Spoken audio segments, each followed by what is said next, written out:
So who am I speaking with? Kevin Jones. Kevin, who you with? I'm actually with myself. I'm a consultant. And you gave a phenomenal presentation about, well, failure and about, well, it's all right to fail. Give me the headline. Why is it all right to fail?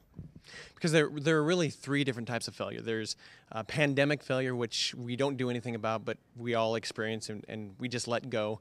There's catastrophic failure that no one wants to repeat, but then there's intrinsic failure. And that's the kind of failure that's okay to do. That's part of life and natural. In fact, it has to happen for us to learn and grow and progress. And so much of us talk about learning from failure. So tell me, what have you learned from failure, either yourself or others? Really, I've learned that we should not allow failure to define who we are.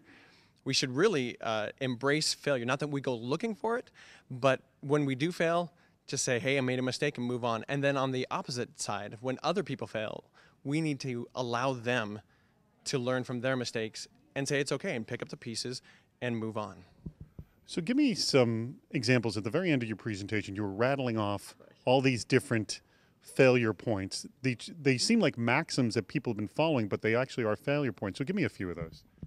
Well, one of them is, for example, treat this like an IT project. When you try to put in Enterprise 2.0 tools, a lot of people try to make this an IT project, and you can really fail that way. Another one is really rely on the tool. Another one is think that it's not about the tool. ROI, don't do ROI, but then don't rely on stories enough. One of the ones that you talked about, and you gave the analogy of, half-assing a marriage was do it cheaply, which I'm going to argue that maybe you should do projects cheaply, but tell me maybe you agree or don't disagree with that. Yeah, and I guess I probably should have clarified that a little bit more, but it's not that cheap is bad, it's doing it cheaply. And there's a big difference. You can do this as long as your scope is narrowly defined and you do what you do all the way. But if you just go into something halfway, it will fail.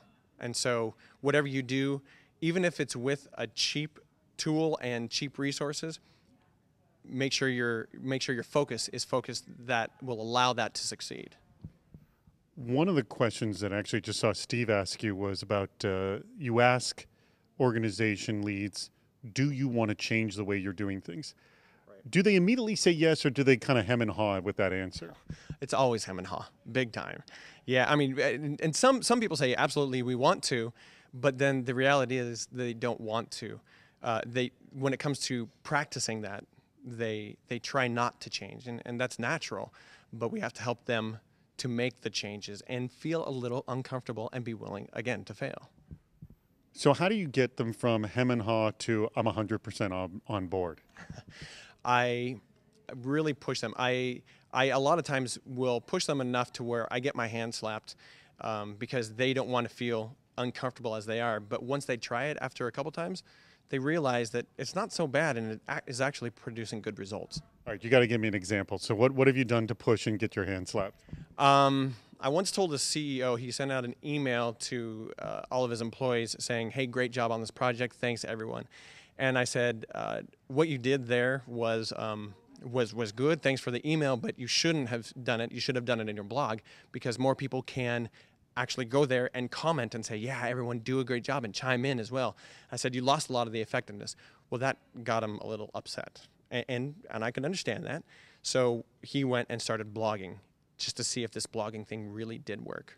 So it really stretched him to say, the old way of doing business is effective to a degree, but if you really want to be effective, you need to involve everyone and use these technologies and methodologies as well.